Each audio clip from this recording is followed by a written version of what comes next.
भेला पुराना नरका नरका गाड़ी कर ले बाबा एखन चाहिए अल्टो के जमाना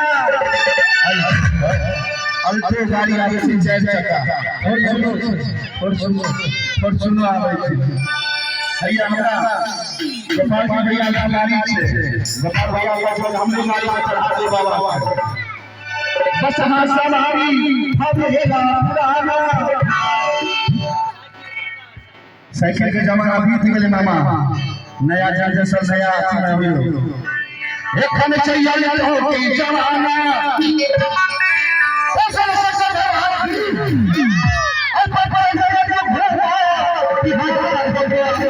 ताली बजा के बाबा के नाम पर हे ताली अच्छे से हे बच्चे रे तू घूमा बिहार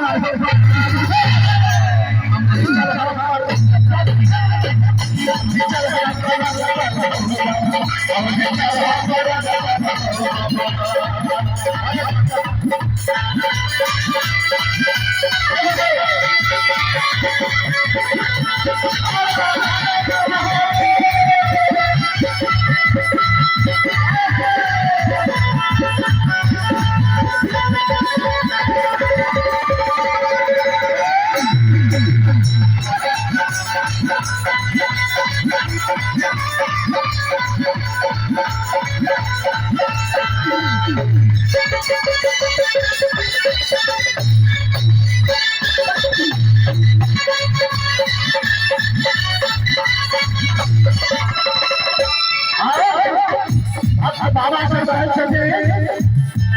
हौ भोला बाबा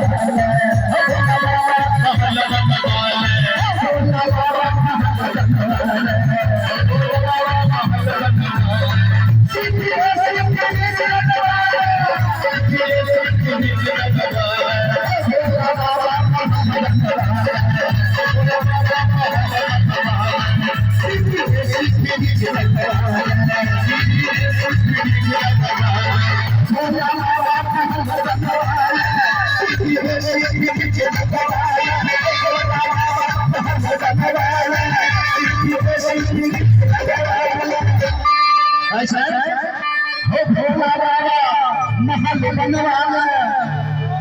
टीवी एसी फ्रिज लगवाना बाबा अब छोड़ा जंगल पहाड़ है बाबा आप बाबा से कहै छथिन की कहै अब छोड़ा जंगल पहाड़ है बाबा ताली बजे छै अब नहीं चल हम पर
सबसे पूरा हाथ उठाते अब ताली बजाते करो अब चल हाथ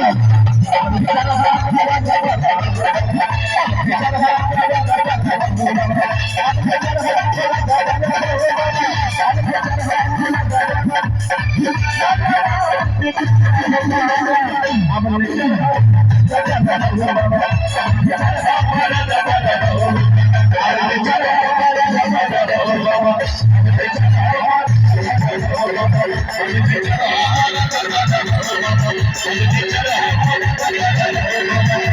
you.